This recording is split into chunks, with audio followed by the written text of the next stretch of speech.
salue tous ceux qui sont de l'autre côté des 4 murs. Ils nous suivent peut-être au travers des écrans de portable, de téléphone ou un ordinateur. Nous les saluons. Parlons à tous ceux qui nous suivent de près ou de loin.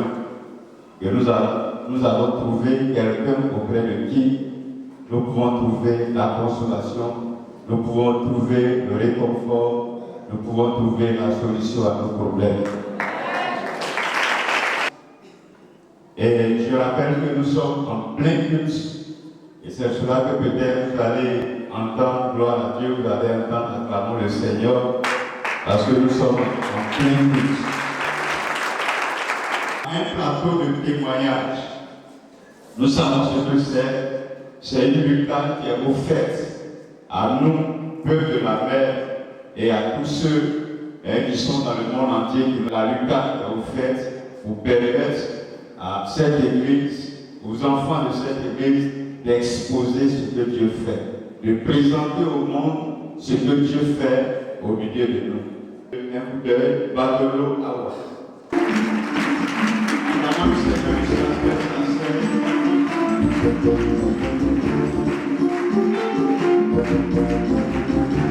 Vous pouvez vous asseoir. Que Dieu vous bénisse. La sœur, vous savez que dans la vie d'un homme, quelqu'un peut marcher, quelqu'un peut parler, mais en fait il est mort. Et c'est ce qu'elle a expérimenté. Elle était morte, mais elle parlait. Elle était morte, mais elle marchait. On la voyait, mais elle était morte. Et Dieu a intervenu dans sa vie. C'est pour cela qu'elle est là pour nous présenter son témoignage.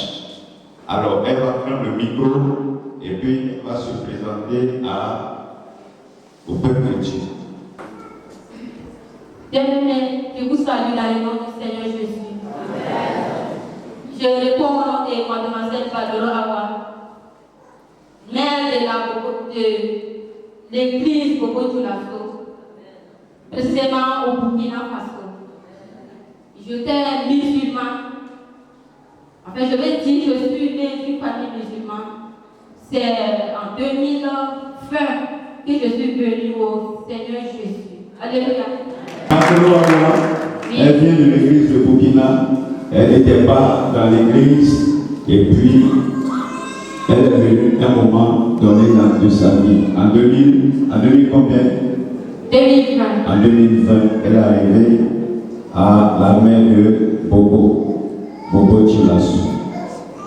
Alors, il faut nous dire ce que Dieu a fait. Je suis devant vous pour vous raconter les merveilles du Seigneur dans ma vie.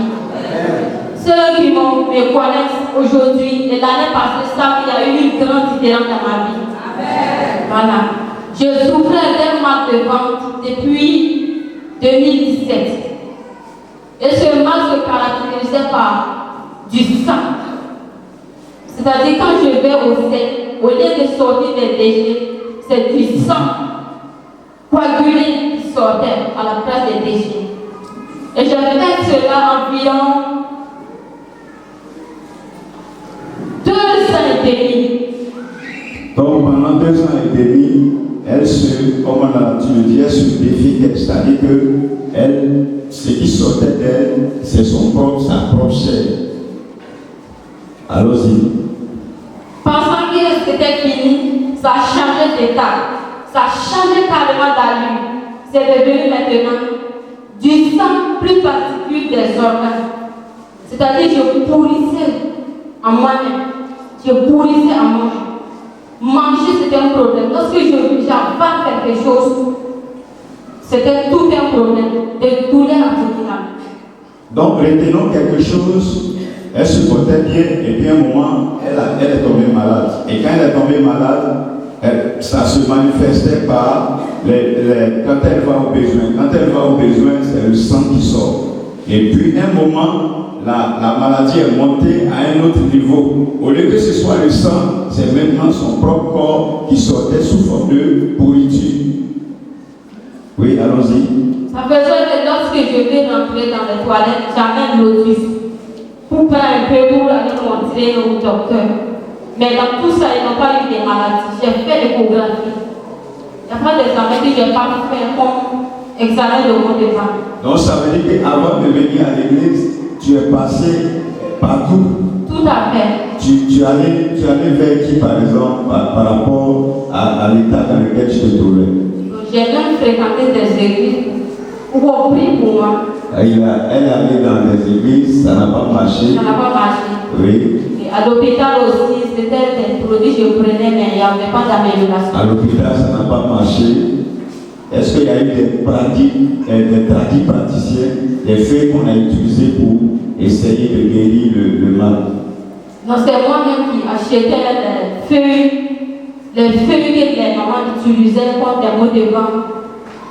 J'achetais juste pour voir si ça allait finir, sinon ce n'était pas destiné à cette maladie. Donc comme elle n'a pas d'espoir, elle tapait à toutes les portes. Quand elle trouve une feuille, on dit ça soigne un mal, elle prend, elle utilise, ça ne passe pas. Elle prend une autre feuille, ça ne passe pas. Mais je veux savoir, je vais retourner en arrière, comment ça a commencé exactement? Est-ce que ça a commencé, tu as mangé quelque chose et puis ça a commencé, ou bien tu as été empoisonné? Qu'est-ce qui s'est passé? Franchement, je ne sais pas. Ce n'est pas dû ni à la consommation d'un quelconque aliment ou peut-être j'ai eu des douleurs qui ont occasionné ça. Non, pas cette question. C'est un jour, je suis rentrée aux toilettes et pensant que je vais faire des déchets, mais j'ai loupé de la toilette et quand j'ai fait ça, je suis retournée, je vois quoi? Du sang. Là-bas, j'ai voulu dire, j'ai dit, c'est pas possible. Non, elle avait mal, mais elle ne savait pas ce qui s'est passé. Elle peut croire que bon, toutes les femmes ont souvent des maux de ventre. Donc elle a pensé à ça. Elle rentre dans le WC et puis elle veut faire ses besoins. Et puis bon, ça c'est la grâce de Dieu. Dieu permet que le déchet ne parte pas directement dans le WC, mais que ça passe à côté pour qu'elle voie. Et elle a vu, elle a trouvé que ce n'était pas normal. N'est-ce pas? Oui, tout à fait. Oui. Ensuite, on sait maintenant, l'année dernière, lorsque notre père spirituel a lancé la convention, je demandais une seule chose au Seigneur. Je dis, même si je viens. Comment tu es arrivé à la mer au Burkina? Comment tu es arrivé? C'est par l'intermédiaire d'une. C'est mon papa qui était malade. Mon papa qui était malade. Il y a un frère ici, Paco, qui a invité le papa à la prière. C'était une prière du premier dimanche. Donc, on s'est suivi, on a emmené le papa. On était nombreux, c'était à peu près la moitié de la famille qui est venue à l'église. Oh, pourtant, la famille est musulmane. Oui, la famille est musulmane. Mais devant les problèmes, ils se sont tournés vers l'église. Oui. Bon, allons-y. Donc, à cette occasion que, et tous ils sont répartis. Moi, je venais par moment parce que papa était pas simple qu'on vienne à l'église. Donc, je viens par moment, je laisse, je viens, c'était par intermédiaire, je viens un peu. Voilà. Maintenant, en temps, j'ai dit, je ne veux plus regarder à lui. Je vais faire. Donc, ton papa, c'est le père musulman. Donc, elle a dit qu'elle est arrivée à quelqu'un. Il y a beaucoup de personnes qui tiennent compte des hommes, qui tiennent compte des regards des gens par rapport à leur relation avec Dieu. Elle dit, elle souffre. Elle s'agit du sang dans son corps. Elle peut plus regarder à son père, elle peut plus regarder à sa mère, elle peut plus regarder à sa famille. Elle va prendre l'engagement d'aller vers Jésus. Et elle est venue à l'église. Je vais vous dire une chose. Le premier jour que j'ai mis pied à l'église, et lorsque je suis rentrée, j'ai fait une révélation sur la mer. Et je dis, c'est ici ma solution, c'est ici ma maison. Quel que soit ce que je fais. cette décision? Quand je suis arrivée, même pas accepter le Seigneur d'abord, j'ai senti que ce jour, j'ai senti une délivrance hors de la maladie. Une délivrance différente de ce mal que je suis. Puisque en fait, avant même de venir à l'église, je ne m'appartenais même pas. Je ne peux pas dire qu'il y a un domaine de ma vie qui n'était pas. Il y a un domaine de ma vie qui était normal. Donc elle a... Mais je voyais seulement que le mal qui va. C'était seulement ça que je voyais. Et tu as senti un changement. J'ai senti un changement. Chose que tu n'as pas ressenti à la mosquée, tu n'as pas ressenti à l'hôpital, tu n'as pas ressenti chez le guérisseur. Mais quand tu es arrivé à l'église, sans l'aide de quelqu'un, sans l'intervention de quelqu'un, tu t'es senti quand même bien. Tout à fait. Mais le mal était là. Mais le mal était là. Oui. Donc je dis, je vais aller. Par moment, quand je parle des problèmes à la maison, il dit, il ne me voit plus avec prière, il ne m'empêche pas de ne pas assister les prières, mais abandonner prière la religion musulmane, là, il n'est pas venu jamais. D'accord, on va aller droit au but. Qu'est-ce qui s'est passé exactement? C'est une convention vous êtes arrivé. Alors, quelle est la décision que tu as prise depuis Burkina jusqu'à ce que tu arrives ici? Qu'est-ce que tu t'es dit? Lorsque le père a lancé la convention, elle veut parler du pasteur de Burkina, n'est-ce pas? Oui. Oui, allons-y. Ce que j'avais dit, j'ai dit, Seigneur, une seule chose je te demande. Je sais, tu fais des merveilles, tu fais plusieurs grâces. Mais la seule grâce, la seule merveille que je te demande, c'est la santé d'abord. La santé. Et j'ai commencé à préparer ça depuis le Burkina. Je faisais des jeux par moment. J'ai pris, je parle à Dieu comme si on est assis à côté de moi. Je dis, Seigneur, délivre-moi de ce mal. Délivre-moi de ce mal. Délivre-moi de ça. C'était ma parole. Même dans le cas Burkina, Abidjan, c'était la seule méditation, la seule parole que je... Donc elle n'est pas venue comme une pierre qu'on a lancée, c'est-à-dire elle est là, elle tombe ici à Abidjan pour qu'on prie pour elle. Elle s'est préparée. Elle a dit que si j'arrive, je Et puis je suis arrivée. dans un environnement nouveau. Oui. Avec de nouveaux visages. Oui. L'atmosphère a changé. Oui. Qu'est-ce qui va se passer? Lorsqu'on donnait les sujets de prière, je n'ai pas regardé à quelqu'un. Tous les gestes qu'on disait dans les sujets, je pratiquais ça. Si on dit coupe, je coupe. Si on dit détruit, je détruis. Si on dit paralyse, je paralyse. J'ai prié après la scène. Tout mon corps était inondé de sueur. J'ai dit, c'est la délivrance qui a commencé. La délivrance a commencé avant que le Père m'a posé la question. Acclamons le Seigneur.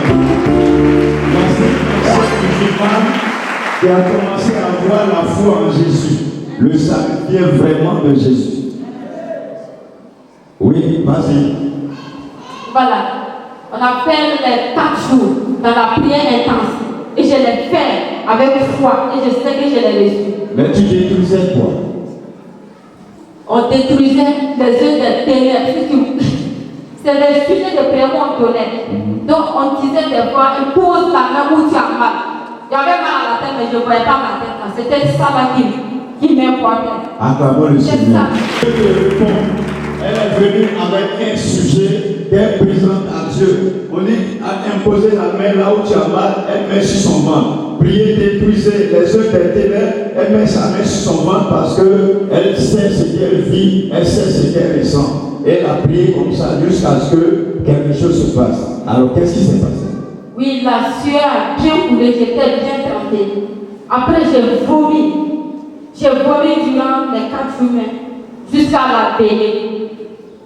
Et lors de la veillée, on a fini la prière. Quand le papa prophète est rentré. Donc déjà, tu sais que ta solution se trouve avec lui. Donc tu es arrivé à la veillée. Qu'est-ce qui s'est passé? À la veillée, c'était dans le moment de l'adoration que j'ai rencontré le Seigneur pour ma délivrance. On était en train d'adorer. J'ai mis ma main ici, puis j'ai levé le Seigneur. Je l'ai levé. Et puis, entre-temps, j'ai vomi. Quand j'ai vomi, j'ai senti la main de quelqu'un ici. La main était en train de défaire et de placer. Mais ta main était où? Toi, ta main était où? Oh, ma main n'était pas ici. Tu as, cette fois-ci, tu n'as pas ta main sur ton ventre. Non. Mais tu n'as pas ta main sur ton ventre, c'est une autre main qui est venue. C'est une autre main. Ça m'a effrayé. J'ai peut-être touché la main.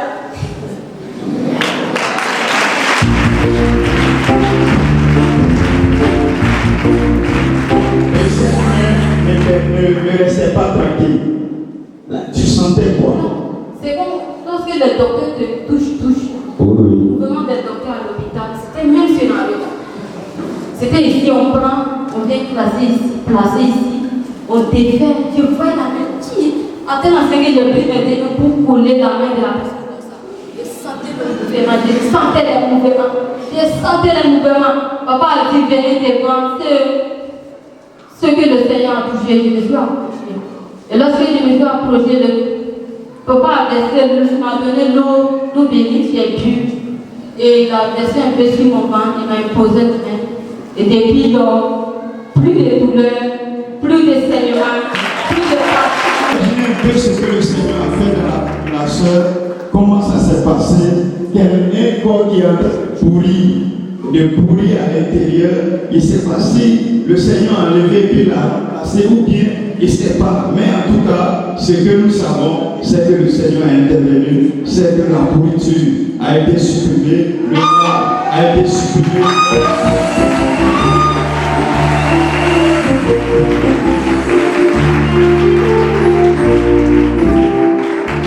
Et tu es parti au Burkina. Oui. Et tes parents ont dit quoi? Quand ils t'ont vu, est-ce qu'ils ont senti que quelque chose s'est passé? Tout à fait. Puisque en ce moment, parce que le mal avait commencé, quand je vais dans le justifié, le mal a crié.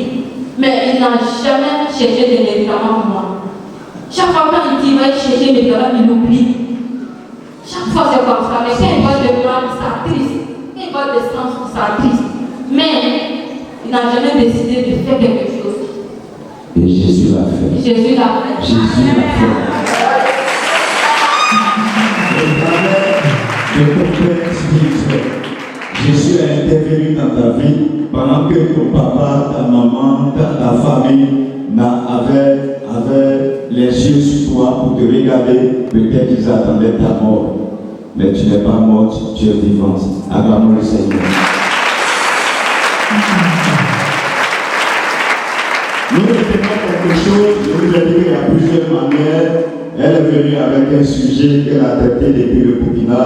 Dans le cas même, elle traitait le sujet. Elle est arrivée, elle traitait le sujet.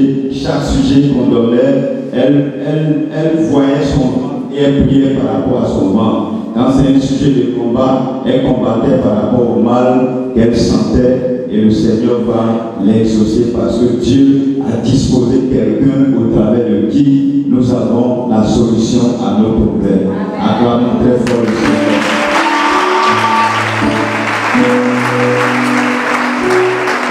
Je sais que tu es dans la salle, mais comme je le disais à l'introduction, il y a des gens qui nous suivent en dehors de la salle, sur les réseaux sociaux. Il y a des gens ici aussi, peut-être qui croient, mais qui ne croient pas fermement. La foi n'est pas bien solide parce qu'ils se disent que est-ce que Dieu peut faire, est-ce que Dieu peut faire. Peut-être il y a d'autres qui ont le même problème ou bien un problème semblable. Qu'est-ce qu'on peut leur dire sur ce matin? C'est que je vais dire à tout un chacun ici, la main c'est votre maison. Alléluia. Il dit c'est nous, c'est Dieu, c'est lui qui nous établit. C'est ta maison. Ne regarde la personne, le salut est personnel. Je suis musulman, devenu chrétien 3 ans, je vois l'armée de Dieu. Qu'est-ce que je peux faire dans notre vie? Ne doutez pas, soyons comme des enfants. Soyons comme des enfants. Et croyez à celui qui l'a envoyé. Il dit, lorsque nous croyons à celui qui l'a envoyé, nous avons réussi. Tu vas réussir dans ta santé. Tout problème qui t'angoisse, tu vas dominer ce problème. Donc croyons à celui qui l'a envoyé. C'est ce que je veux vous donner comme exhortation.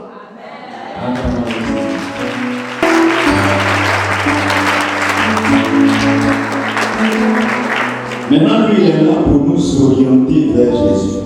C'est ça, sa motivation. C'est ce qu'il veut faire. Il veut que toi et moi, et nous tous qui sommes là, nous connaissions Jésus. Qu'est-ce que tu peux dire à ce Jésus? Jésus, nous l'aimons de tout nos cœurs. Il est réel, il ne ment pas. Il a dit c'est lui le chemin, c'est lui la vérité, c'est lui la vie.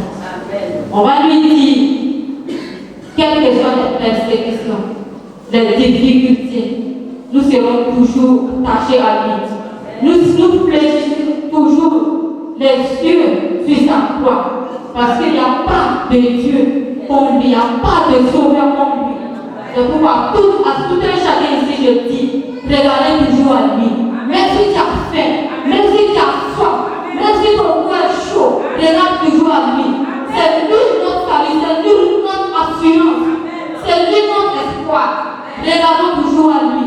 Et pour lui faire plaisir encore, retirons ces enfants qui sont toujours égarés. Retirons ces enfants qui sont égarés.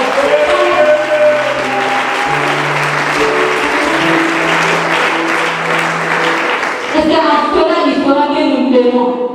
Il dit, cherchez les enfants, cherchez les brebis égarés. Il nous appelle du bien, allez-y témoigner de lui. Appelez à des gens qui sont affligés, qui cherchent solution.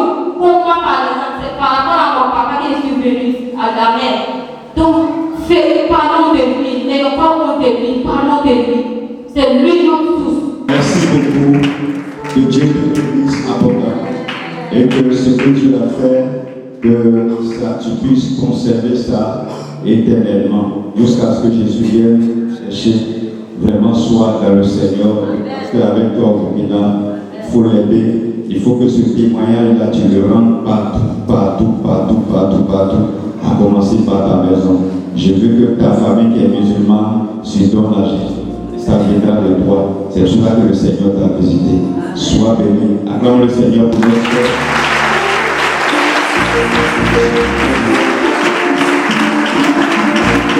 Acclamons le Seigneur. Acclamons le Seigneur.